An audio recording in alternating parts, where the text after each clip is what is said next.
En 2023, sous une atmosphère étrange, inquiétante et embrumée, la paisible ville de Tixkokob, nichée au cœur de la forêt du Yucatan, ignorait encore qu'elle s'apprêtait à devenir le plus grand centre cosmique de l'histoire de l'humanité. Les dessins prodigieux que Miguel Canic, âgé de 6 ans, traçait dans son cahier d'écolier, bien au-delà de l'imagination d'un enfant ordinaire, mêlaient plans de pyramides, formules avancées de mécanique quantique et, dissimulés à l'œil nu, d'antiques hiéroglyphes mayas, perceptibles seulement à travers des modules de balayage à très haute définition. Ces esquisses laissèrent une empreinte indélébile dans l'esprit de son enseignante Sofia Herrera, tandis que Miguel affirmait que ces figures lui étaient murmurées en rêve par des seigneurs à la peau grise venus du ciel, une situation qui, par ses implications, débordait les cadres de la science moderne et de la métaphysique, provoquant une véritable onde de choc lorsque le docteur Ricardo Molina, de l'Institut national d'anthropologie et d'histoire du Mexique, INAH, confirma que Miguel connaissait par cœur des glyphes scellés dans des chambres inédites de Chichén Itzá ainsi que les rares conjonctions Vénus-Jupiter survenant tous les 854 ans. L'affaire cessa d'être une simple énigme enfantine pour atteindre une dimension paradigmatique universelle. Guidés par les souvenirs des anciens présents dans l'esprit de Miguel, les chercheurs furent conduits au plus profond des forêts vierges et même géographiquement inconnues de Campeche, où, sous le voile de la nature, se révélaient des réalités capables de changer l'histoire, au point que beaucoup comprirent que les figures historiques connues devraient être réécrites. Au cœur d'une pyramide, sur un autel d'obsidienne, reposait un disque à l'apparence de métal liquide, vibrant comme un tissu vivant au toucher, tout en étant plus résistant que la matière la plus dure connue, et lorsque les petits doigts de Miguel effleurèrent sa surface, des millénaires de silence furent rompus, illuminant la chambre d'hologrammes violets et dorés. Il s'agissait d'une clé galactique laissée par ceux qui se nommaient les Sémanciens, venus du système stellaire avancé de Trappiste 1, lesquels avaient transmis aux Mayas jusqu'en 843 après Jésus-Christ des savoirs allant de l'agriculture à l'astronomie, du concept du zéro aux alliages atomiques. À la suite d'opérations profondes menées sous la guidance mentale de Miguel, la pyramide du soleil de Teotihuacan révéla les codes mathématiques de l'univers, puis un troisième disque entouré de cristaux stockant l'information au niveau moléculaire fut trouvé à Monte Alban, un quatrième à Palenque avec des cartes d'or montrant les lunes de Jupiter et des routes galactiques. Et enfin le cinquième et plus grand, le disque souverain, fut extrait à 37 mètres de profondeur des eaux obscures du cénote sacré de Chichén Itzá. Une fois réunie, l'humanité comprit qu'elle n'était pas seule dans l'immensité cosmique et qu'elle n'était pas seulement un assemblage de facteurs biologiques, mais des graines de conscience en attente d'une graduation galactique. Durant les années 2024 et 2025, l'apparition de 247 autres personnes, à travers le monde, des sables d'Égypte au temple du Cambodge, des montagnes du Pérou au village du Japon, vivant la même m'éveil de la mémoire, conduisit l'ONU à créer le projet Shoudarza,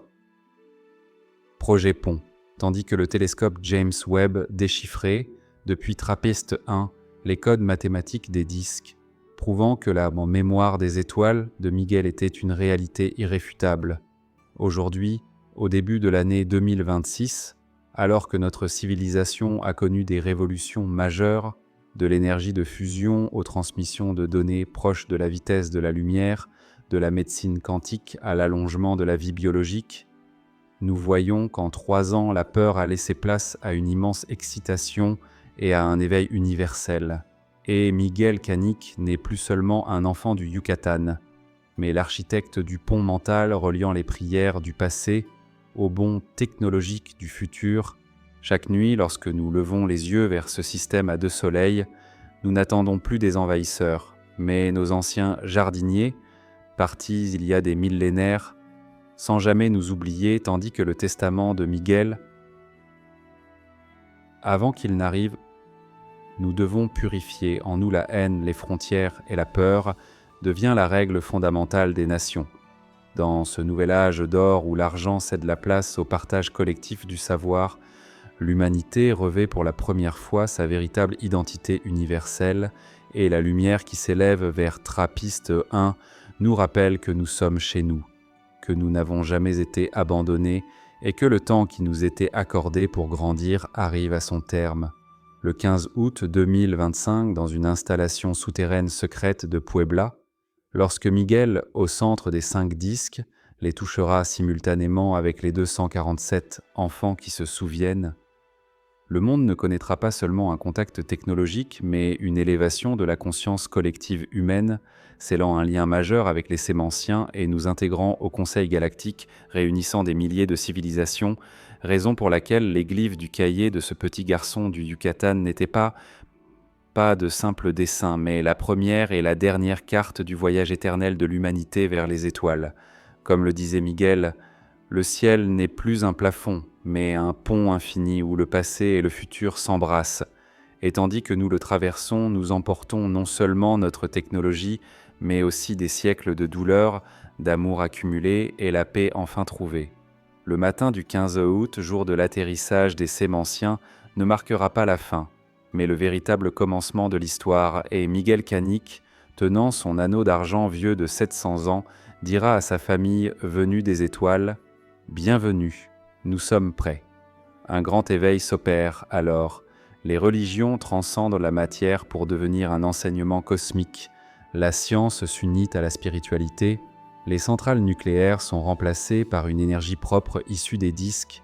La faim et la maladie commencent à disparaître de la surface du globe, donnant corps sur Terre à l'âge d'or que Miguel avait remembré. Désormais, le monde entier est suspendu à la diffusion en direct de la NASA et de l'ESA, tandis que les images du James Webb montrant des vaisseaux cylindriques quittant Trappiste 1 et entrant dans notre système solaire grâce à une technologie de courbure de la lumière ne sont plus un secret. À Mérida, dans le jardin de sa maison, Miguel murmure à sa mère Carmen en regardant le ciel « Ils sont là, maman. Il est temps d'allumer les lanternes. » Des lanternes qui ne sont plus de simples bougies pour Vera, la mère d'Elena, mais des flambeaux guidant toute l'humanité hors de son passé sombre vers un avenir lumineux.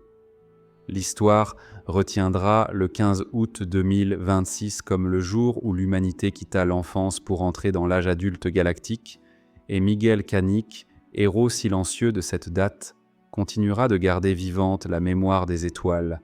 car l'univers ne paraît plus si froid ni si vide lorsque nous savons que chacun de nous porte en soi un Miguel endormi et qu'au-dessus de nous veillent toujours des Sémanciens, patients, attendant que les graines qu'ils ont semées germent enfin. Préparez-vous, car il ne reste que quelques mois avant la fin de cette attente de 677 ans, et comme le dit Miguel, le véritable amour et la véritable connaissance, quelle que soit l'immensité du temps, trouvent toujours leur chemin.